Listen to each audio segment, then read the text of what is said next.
Le monde souterrain, tout un programme. Lyon a un sous-sol très riche et d'une beauté surprenante. On s'occupe des galeries souterraines depuis l'éboulement de 1930, qui, comme vous le savez, fut provoqué par une accumulation d'eau qui fit glisser une partie de la colline. Mais alors, les galeries, eh bien, elles n'étaient plus entretenues et en s'effondrant, elles ont contribué à la formation d'une poche d'eau. Dangereuses, ces galeries, oh oui, elles sont extrêmement dangereuses et ce monde obscur est très hostile.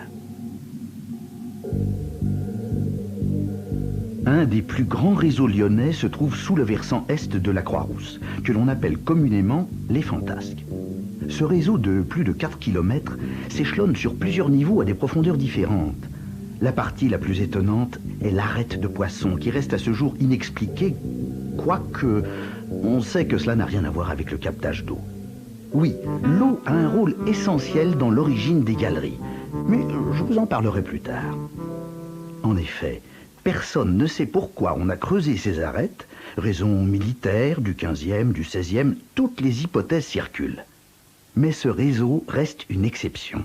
En effet, la grande majorité des galeries ont été creusées pour le captage de l'eau et la recherche de sources souterraines.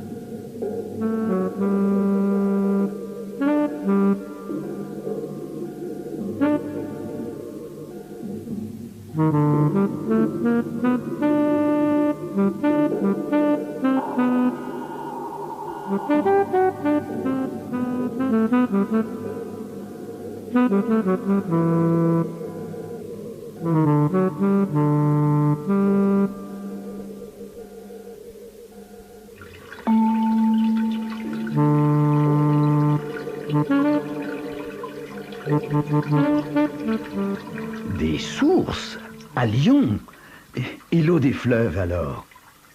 Eh oui, les habitants de Fourvière et de la Croix-Rousse devaient creuser des puits ou des galeries pour s'alimenter en eau.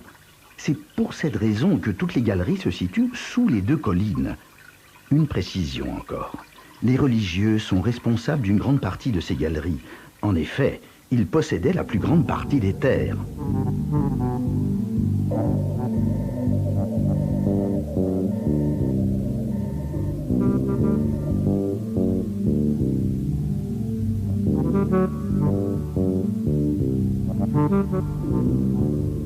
Regardez, l'eau au cours du temps sculpte nos galeries et les transforme en œuvres d'art.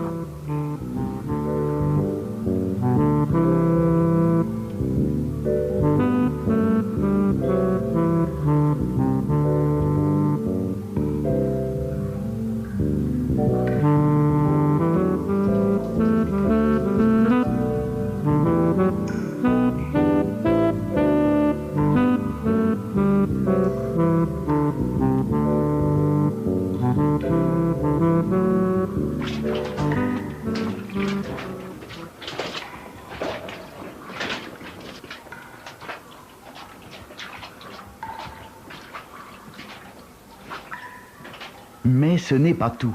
Une multitude de citernes dispersées dans toute la ville permet l'alimentation en eau potable. La citerne Bérel est magnifiquement conservée et témoigne de la qualité de la construction romaine. Elle servait vraisemblablement à l'alimentation des habitants du quartier et des thermes proches. Par contre, l'origine de cette eau est inconnue. Source, arrivée d'aqueduc, personne ne le sait. Peut-être qu'un jour les fouilles nous donneront l'explication. Cela reste encore un secret.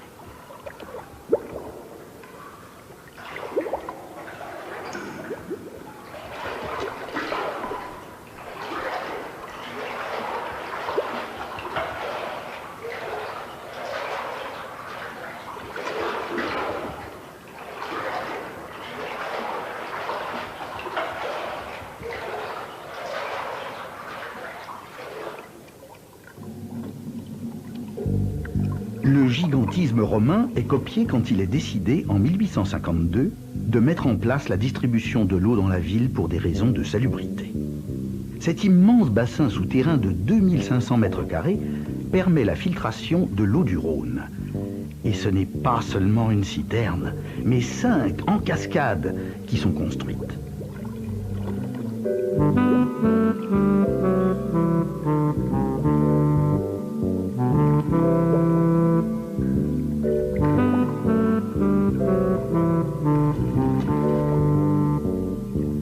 Ces citernes sont aujourd'hui inexploitées et restent là, paisibles dans leur majesté. Écoutez ce calme.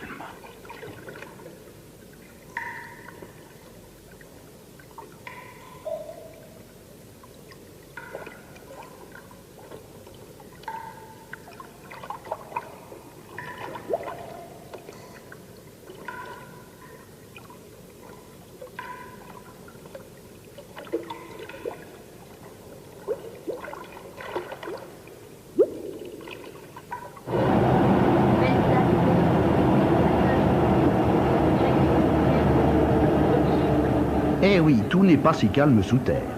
Le métro est responsable de plus de 25 km de galeries dans tout Lyon. Autre domaine de l'ombre fort intéressant de nos jours, les nouveaux parcs de stationnement disséminés dans la presqu'île. De tout temps, le monde souterrain a évoqué l'inconnu, voire l'insécurité. Parcourez les parcs Terreau, République ou Célestin, et vous verrez qu'il peut en être autrement. Ces lieux, avant tout fonctionnels, ont été traités avec le plus grand soin. Ils sont vastes, savamment éclairés, confortables. Leur originalité tient aussi au fait qu'ils permettent un contact avec la création contemporaine.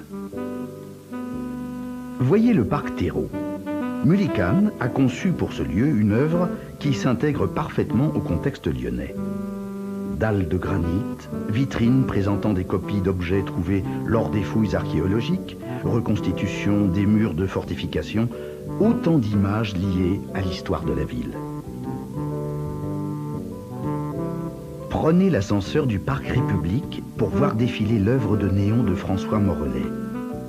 Promenez-vous dans le parc afin de découvrir d'autres barrettes colorées encastrées dans le sol. Ambiance presque feutrée, musique classique et modernité artistique.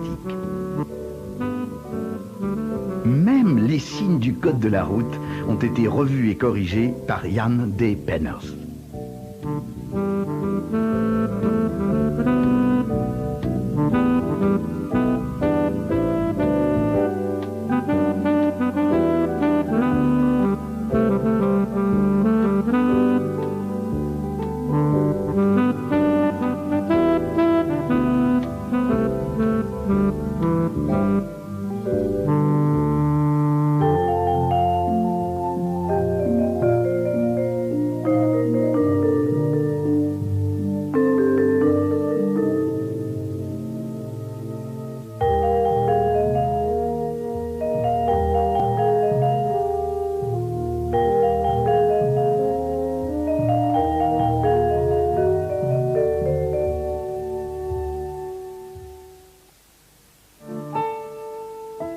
Si je vous dis Lyon, la ville aux deux fleuves, là, je ne vous apprends rien.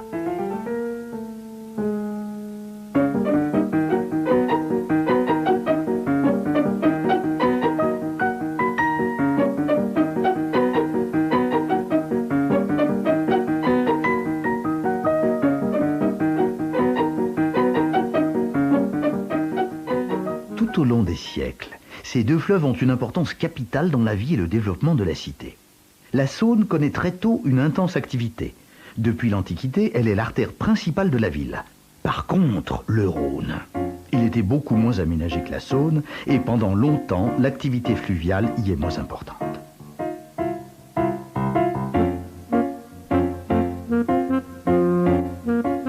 Le transport a été le moteur du développement des fleuves. Lyon voit naître le premier bateau à vapeur, le pyroscaphe.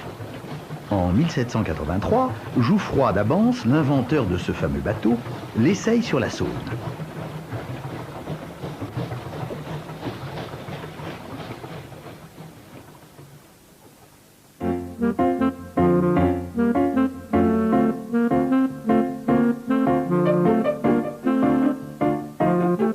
Les hommes voyageaient beaucoup sur les fleuves.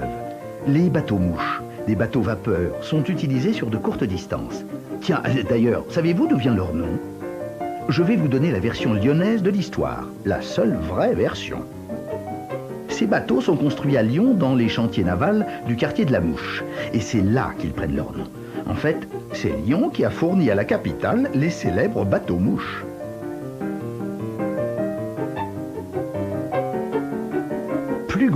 les abeilles et les gladiateurs. Ces bateaux vapeurs peuvent transporter jusqu'à 120 passagers. Les abeilles, en 1840, vont jusqu'à Aix-les-Bains. Oui, jusqu'à Aix-les-Bains. Via un canal, bien sûr.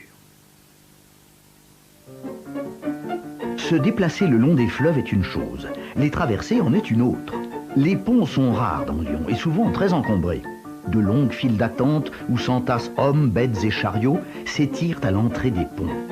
Pour passer les fleuves, il existe de petites embarcations appelées les trailles.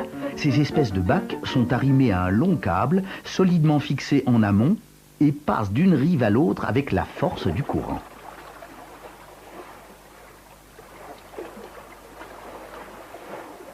Les trailles, les mouches, les abeilles. La liste n'est pas complète sans les bêches. Les bêches sont des bateaux d'environ 7 mètres, garnis de cerceaux recouverts de toiles. Elles permettent de traverser les fleuves ou de se déplacer sur de plus longues distances. Les jours de repos, toute la famille embarque pour une promenade au fil de l'eau.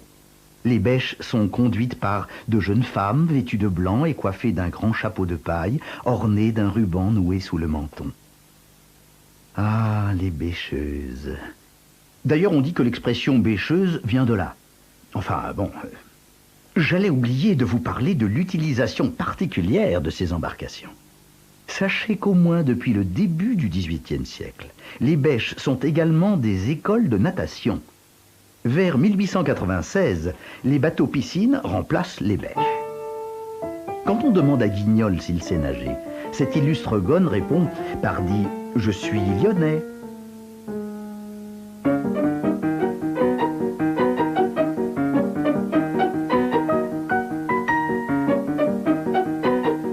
De tout temps, l'eau, les fleuves, les berges ont été des lieux de fête, de jeu, de détente pour les citadins, mais aussi des lieux de labeur. Longtemps, la pêche a été une activité importante à Lyon. On a même construit des bateaux viviers pour avoir du poisson frais. Les pêcheurs professionnels ont disparu de la ville aujourd'hui, mais jusqu'en 1950, on pouvait les voir poser leurs étranges filets à la mulatière.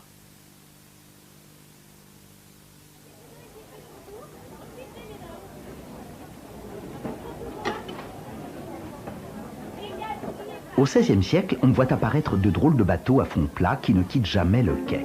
Les plattes. Ces bateaux lavoirs sont le théâtre d'une intense activité. C'est un sacré spectacle que de voir toutes ces platières frapper, taper, battre la lessive. Le linge sèche dans le vent sur la terrasse et des entrailles du bateau s'échappent des phrases fleuries. Tout à côté se trouvent des moulins flottants. La force du courant du Rhône entraîne la meule par l'intermédiaire d'une roue à aubes. Lors des crues, il n'est pas rare de voir ces embarcations s'en aller au fil du courant.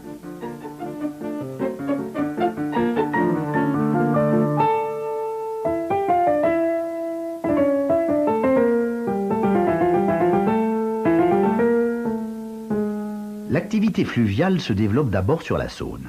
Les colères du Rhône en faisaient un fleuve peu engageant. La batellerie est d'abord attraction animale, parfois même attraction humaine. Contrairement au Rhône, les quais de Saône très tôt ont vu naître des ports où règne une activité importante.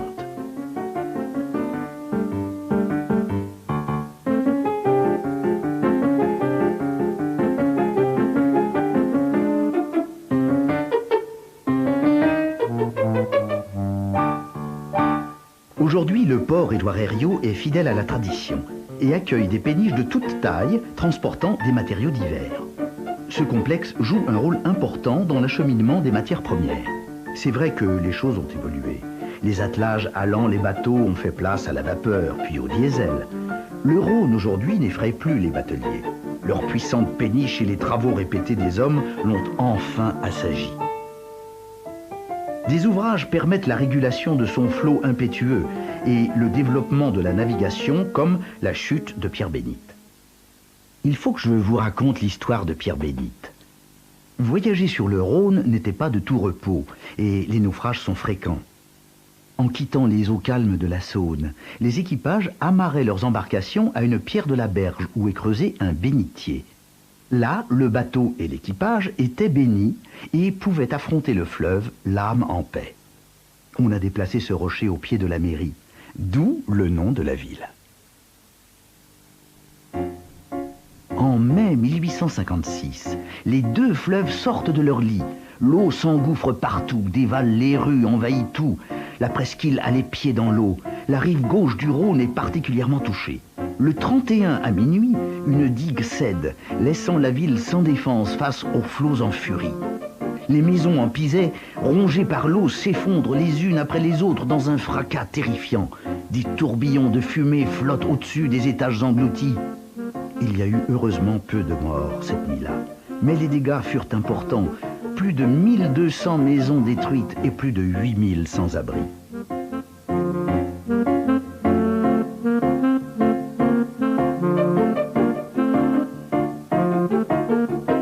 Aujourd'hui, même si le Rhône nous rappelle parfois sa puissance, les aménagements des cours du Rhône et de la Saône offrent à Lyon une cohabitation calme avec ses fleuves.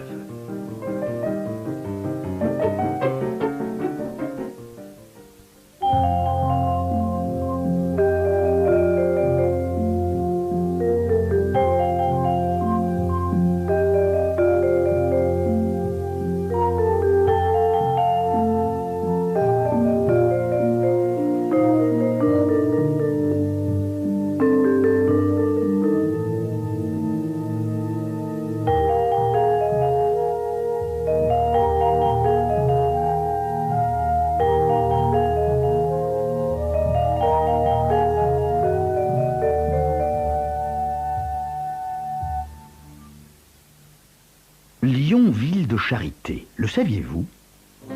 Depuis fort longtemps, les Lyonnais font preuve d'une charité exemplaire. En 1531, une grande famine regroupe dans notre région des milliers de miséreux. Ils affluent à Lyon à la recherche de blé.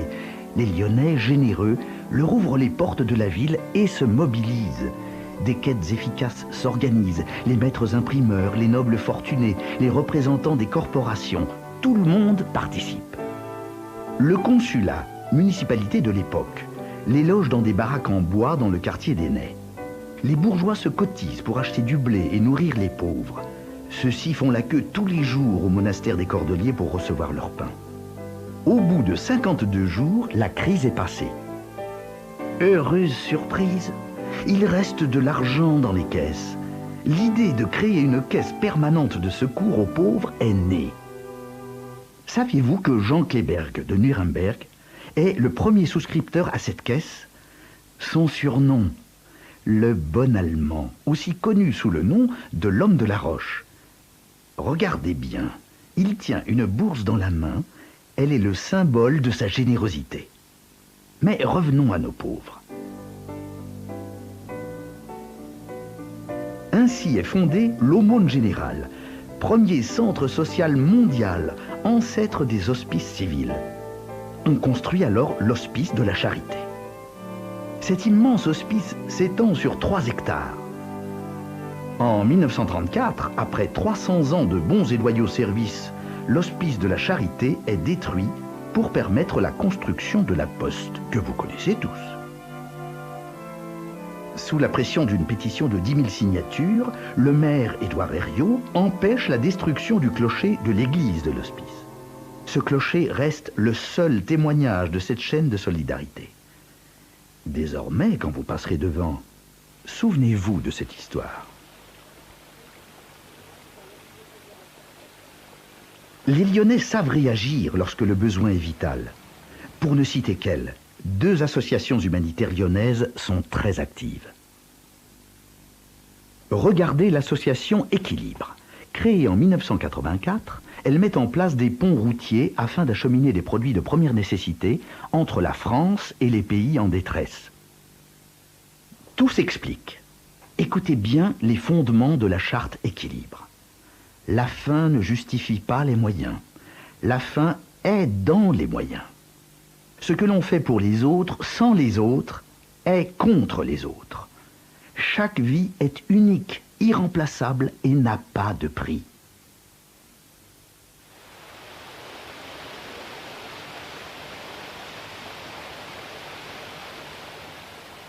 Handicap International a 2 principales vocations: l'appareillage et la réadaptation des personnes handicapées défavorisées et la formation technique de personnel local. Grâce à Handicap International, il y a aujourd'hui à travers le monde 120 centres d'appareillage qui fonctionnent grâce à des centaines de volontaires, de techniciens et de kinésithérapeutes. Leur action a permis d'appareiller des milliers de patients depuis 1982. Un toit représente aussi un besoin vital, une autre facette de la charité lyonnaise.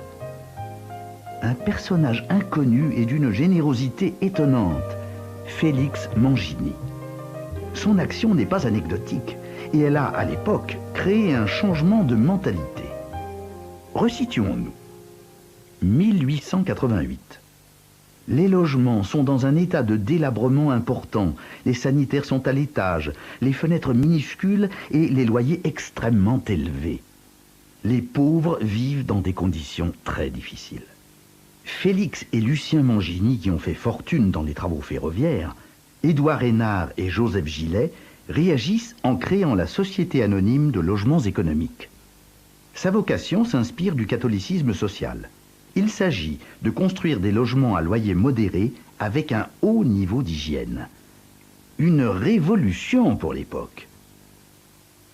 En plus, les associés imposent dans les statuts de la société de limiter les bénéfices pour les actionnaires à 4%. Le pari est lancé.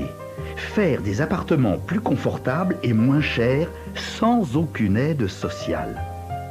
Un plan de maison type est défini et les immeubles sont construits dans les quartiers les plus défavorisés. Toute cette action est tournée vers les ouvriers les plus pauvres.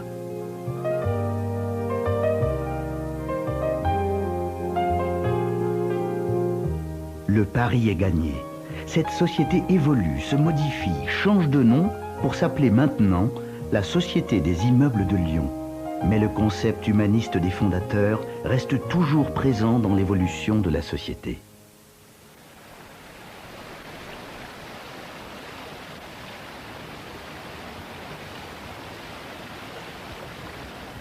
Une action tout aussi novatrice s'est produite pour les enfants. Changeons d'époque. 1667. L'année qui marque la création de la première école pour les enfants pauvres. À l'époque, l'instruction est réservée aux familles riches. En effet, les écoles sont payantes. Charles Démiat, ancien docteur en droit civil, devient religieux. Et bouleversé par tous ces enfants qui traînent dans les rues, crée à Saint-Georges la première école gratuite pour les enfants pauvres. Il bouscule tout le monde et crée une remontrance aux dirigeants de l'époque, interpelle la population. Il fait aboutir son projet grâce aux dons de chrétiens lyonnais. Très rapidement, il crée 5 écoles où les enfants viennent de plus en plus nombreux.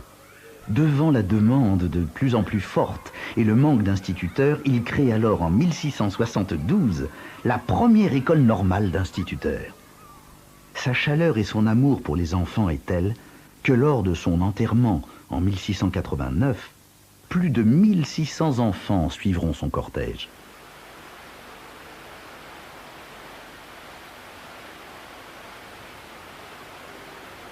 Pauline Jaricot, fille de Soyeux, laïque engagée, a d'abord le souci de rassembler de jeunes ouvrières en soierie dans une association de piété.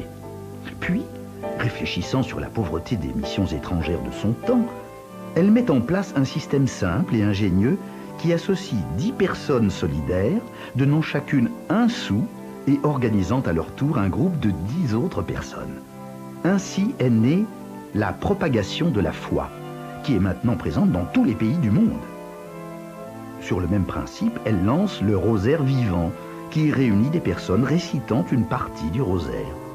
Ce système original a un immense succès. 3 millions d'associés dans le monde.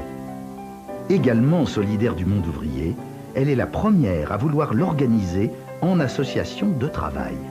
Sa vie est jalonnée de tourments, elle est victime d'escrocs et meurt dans la misère en 1862. Pour des gens radins et renfermés sur eux-mêmes, les Lyonnais ont fait la preuve et continuent à la faire de leur générosité.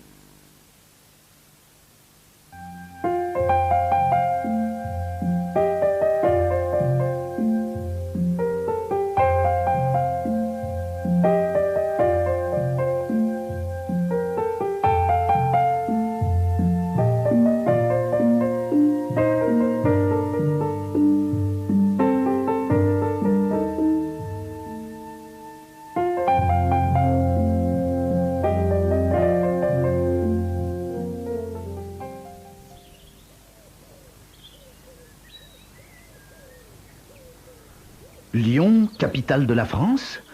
Le roi François Ier adore cette ville et souhaite en faire la capitale du royaume. Il faut savoir que la population est bien supérieure à celle de Paris. Mais un verre d'eau en décide autrement.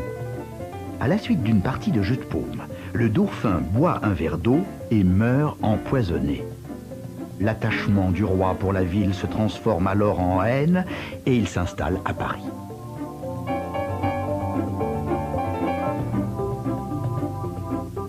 Les paysages, les couleurs, la lumière y sont remarquables, mais il n'en a pas toujours été ainsi.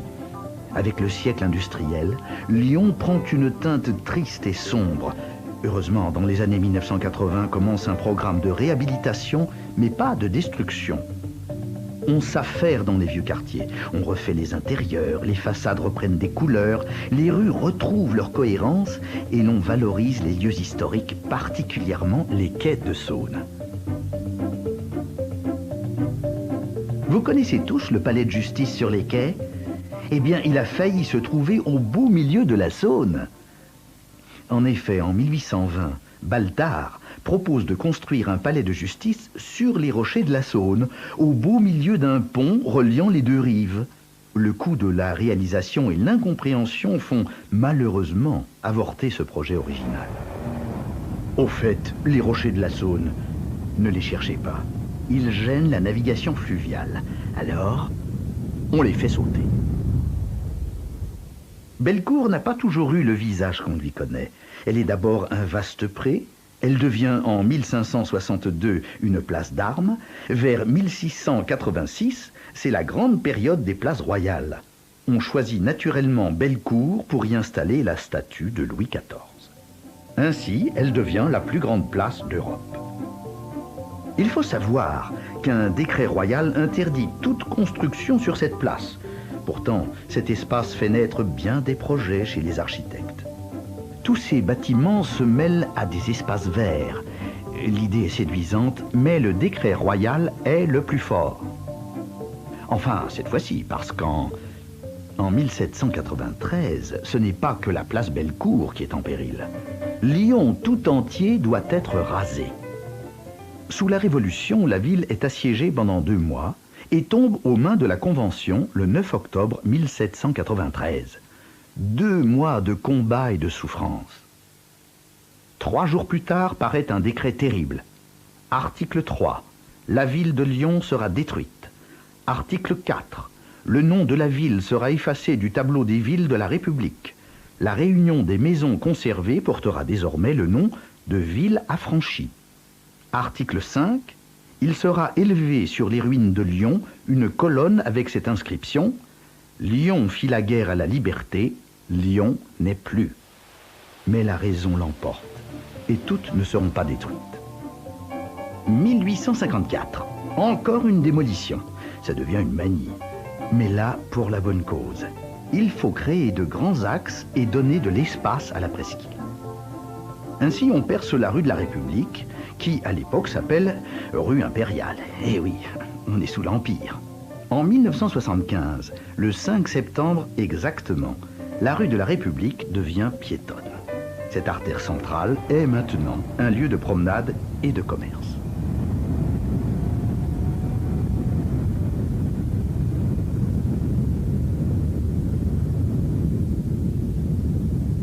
Les terreaux sont en fait le cœur de la presqu'île. Avant la construction de la place, un fossé les traverse, reliant la Saône et le Rhône. Cette place a bien failli connaître des chambardements. Imaginez, en 1842, elle faillit disparaître, avec le projet d'un vaste palais italien qui devait abriter la bourse et l'université. D'ailleurs, connaissez-vous l'histoire de cette fontaine? Elle n'aurait jamais dû se retrouver à Lyon. En effet, Bartholdi la conçoit pour la ville de Bordeaux. Elle symbolise la Garonne entraînée vers la mer. Lors de l'exposition universelle de 1889, elle gagne le premier prix des travaux métalliques d'art. Le maire de Lyon la remarque et en fait l'acquisition pour notre ville.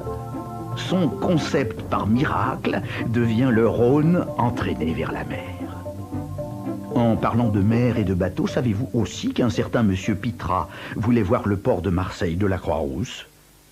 Il entreprend alors la construction d'une tour de 300 pieds, soit 91 mètres, qui s'effondre avant même d'être terminée en 1828. Il récidive avec une tour bien moins haute. Son emplacement reste encore un mystère. Encore plus fou, mais qui a eu l'idée de construire un palais impérial entre la montée de la Grande Côte et la montée des Carmélites? Un colonel, inspiré par ses nombreux voyages dans le monde, monte le projet de faire construire ce palais, véritable assemblage de styles du monde entier. Maintenant, traversons le Rhône et allons voir ce qui s'y passe. Il n'y a que des brotteaux. Des brotteaux. Les brotteaux sont un mélange de petites îles et de bras du Rhône. En 1764, Morand conçoit un projet immense, une cité nouvelle. Son projet jette les bases de la structure du quartier des Brotteaux. Sa cité nouvelle ne voit pas complètement le jour. Grâce à la construction du pont Morand, seul pont concurrent du pont de la Guillotière, ce quartier se développe naturellement au fil du temps. Après tous ces travaux, respirons un peu au parc de la Tête d'Or.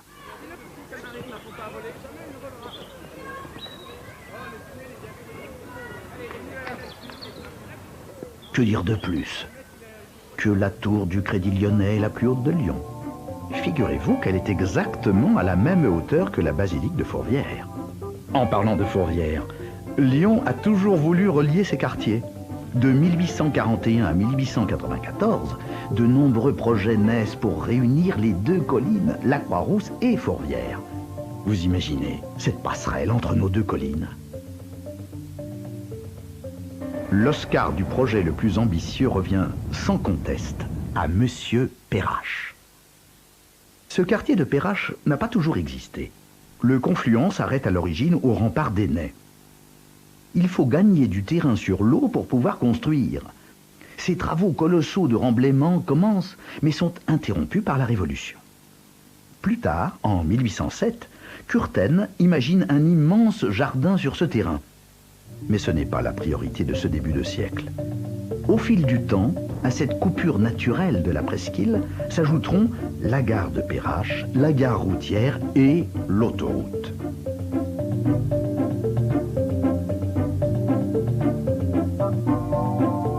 Même si ces projets n'ont pas tous vu le jour, le rêve des urbanistes reste l'avenir de la ville.